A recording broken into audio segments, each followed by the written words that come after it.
Hello, today we're going to look at 10 critical questions the board needs to ask themselves.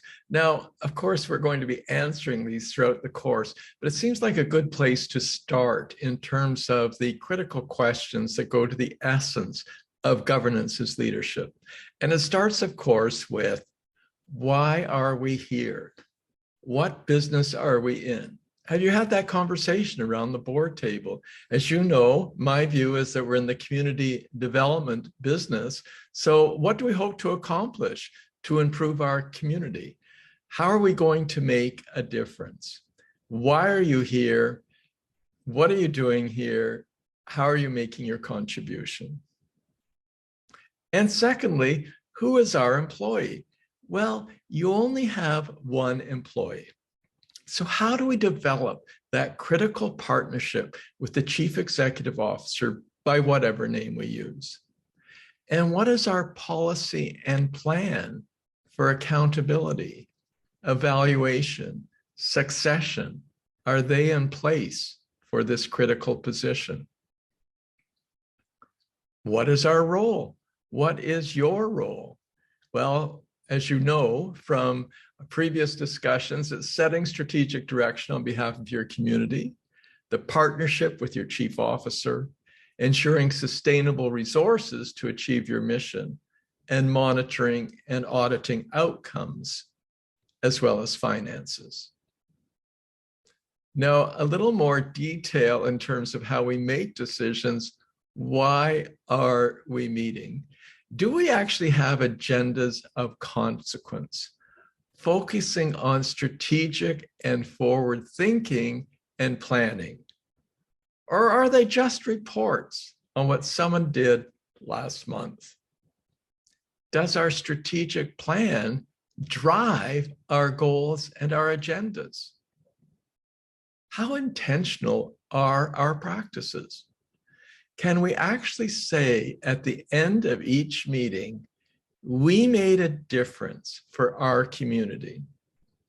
We made our community a better place to live and work as a result of our being here today. If not, your agenda needs work. Where are we headed?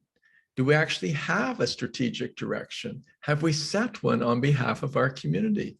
How is the plan financed, implemented, assessed by the board? And do we recognize our lane, if you will, and use governance and policy development and review as leadership tools? We stay out of management's lane and we use governance and policy development and review as our leadership tools. How do we ensure sustainable resources? Do we have a plan for advocacy and influence? Why? Well, obviously, to ensure that we can achieve our mission. How do we work with our primary funders? What is our plan? Is it clear? Is there training, assigned responsibilities, and accountabilities for each person around that board table? And as I've mentioned previously, what are our key success factors? Are they written? Are they aligned with our mission? Do they advance our mission? How are they measured? How are they reported?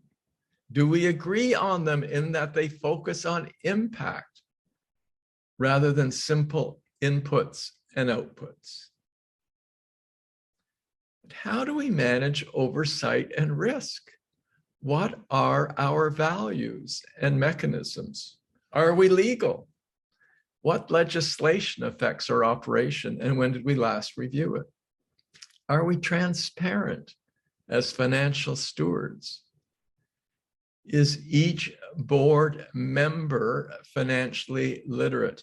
You cannot pawn this off on the one person around the table who has a financial background.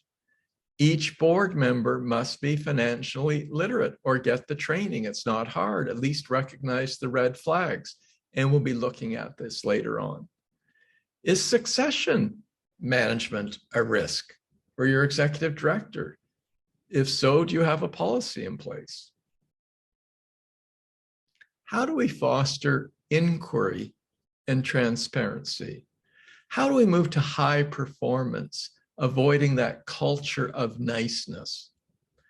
How does a member of our community, however we define it, access our profiles as board members, our meeting agendas and minutes, our finances, and our results? And where are our annual reports? Are they easily accessible and available? And how do we continue to improve? How do we assess our performance and value as a board? And how do we act on it? What is our succession management plan for the board? Do we have a plan for onboarding and orientation? Do we have a matrix for recruitment of new board members? How do we invest in board development? And who is responsible? What are the relative roles and responsibilities of the chair, the CEO, and the chair of the governance committee?